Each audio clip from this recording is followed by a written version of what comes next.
Yan,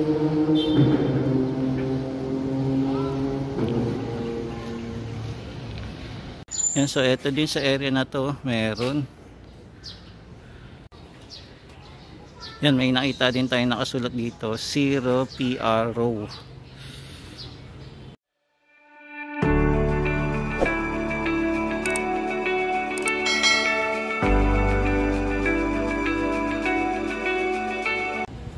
Hello guys, nandito naman tayo sa area ng Espanya. Update lang tayo sa NSCR project para dito sa Espanya Station. So alamin lang natin kung ano yung mga posibleng ma-demolish dito sa area ng Espanya Station. So malapit tayo sa Espanya Boulevard.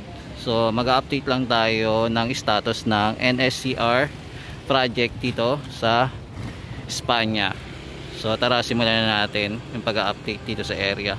Yan, nasa ilalim po pala tayo ng NLEX connector.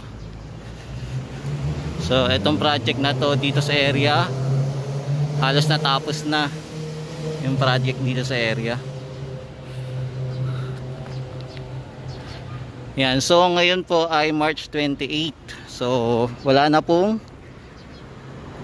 PNR. So wala na pong PNR ngayong araw na to para po sa March 28. Pinutol na po nila yung operation. Kaya ang susundan naman natin yung project para sa NSCR.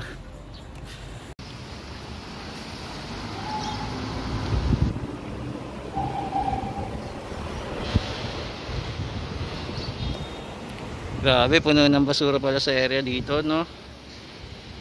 Para sa PNR trainway.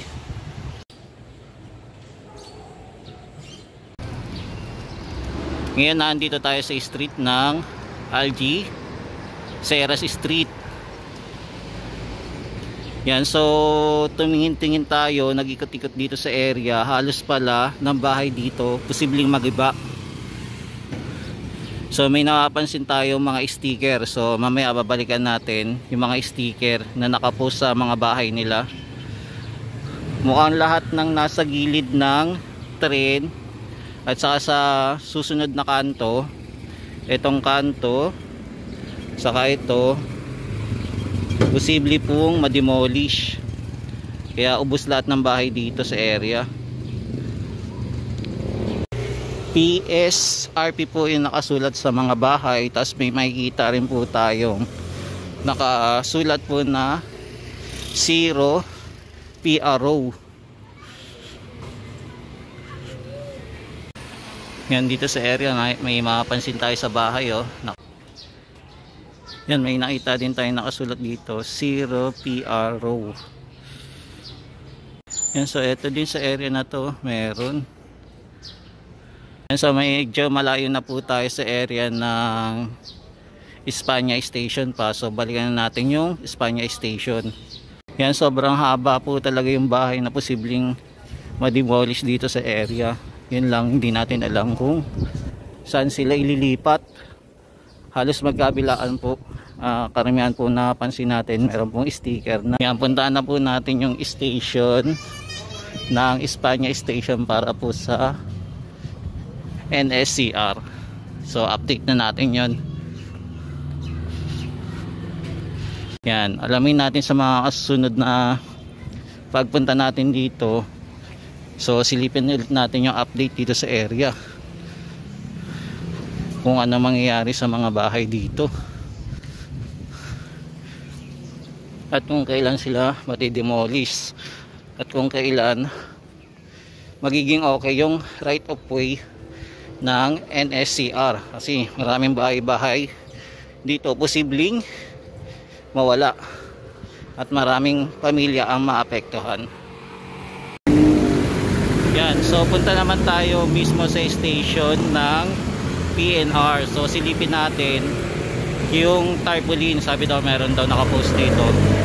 So tara, tawid tayo at tignan natin yung nakapost na NSCR project. So ito po ang Espanya Boulevard.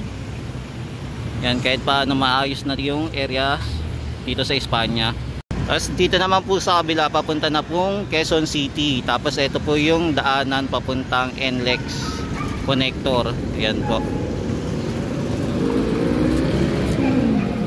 Yan, so ito po ang PNR station para sa Espanya. So ito po magiging historical na lang po dahil papalitan na po ng NSCR. Yan, so mamimiss natin sumakay dito.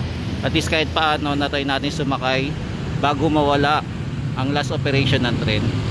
Yan, so makikita naman natin yung tarpaulin dito sa area para sa South Commuter Railway. So ang loan po niya is ADB loan 4188PH. So ang sakop nito ay Espanya Station, Santa Mesa at saka po Paco for South Commuter Railway Project. Yan. So kung mabasa natin, makikita naman po natin yung nakasulat. So ang total amount na project na to ay nasa 28 billion. Napakalaki ng project na to. So dapat matapos ito ng 54 months kung tama yung duration, no? Starting dapat ng December 18, 2023, kaya lang na-postpone. So ngayon lang po nagkaroon ng chance na tuluyan ng isara ang PNR. So ang last ano niya, last operation March 27. Yan, so dito sa Espanya Station may makikita tayong tarpaulin para sa transport augmentation. So sa mga daily trip po, daily schedule of trips simula March 28, 30, 31, 2024. So Tutuban to Alabang. So Baya, Abad Santos, Recto, Ligarda, Nactahan, Quirino, De La Rosa, Bendia, Magallanes. So ang first trip po is 7 AM, tapos magtapos po ng 9 PM. So maging din sa Alabang po 5:30 AM hanggang 7 PM naman po. So may pagitan po to, interval. So every 1 hour po para sa sasakay po ng bus. Yan, di lang po natin alam kung ilang bus yung i-deploy nila. Yan, so ito po So sa magsisimula po sa Tutuban, Abad Santos, ayan, Recto, ayan, tapos Osmeña na po susunod, pinakadulo Star Mall. Ayan, kaya sa mga gustong sumakay po dito, sakay na po.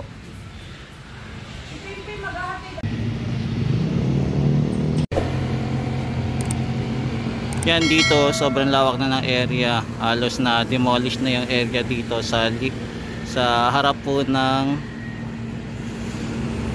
Espanya Station o sa gilid po ng Espanya Station.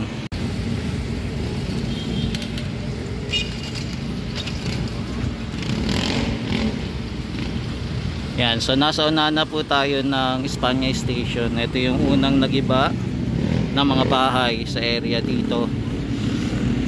Laki ng sinakop.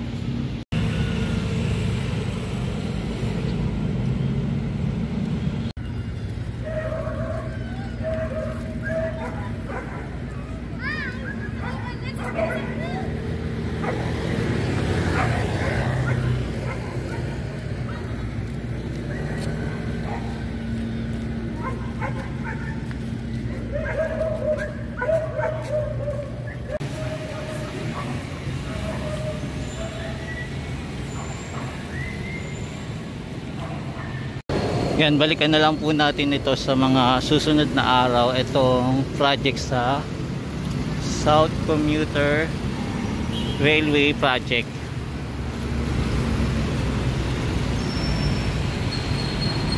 Yan, so ito muna po ang latest update natin dito sa area para to sa Espanya Station po, para sa project ng NSCR. So balikan po ulit natin ito sa susunod na mga araw kung ano po yung progress. Maraming salamat po, hanggang sa muli. Ito po si JR Doria TV. Thank you po. God bless po. Mahalin natin ang Pilipinas. Ingat po kayo lagi.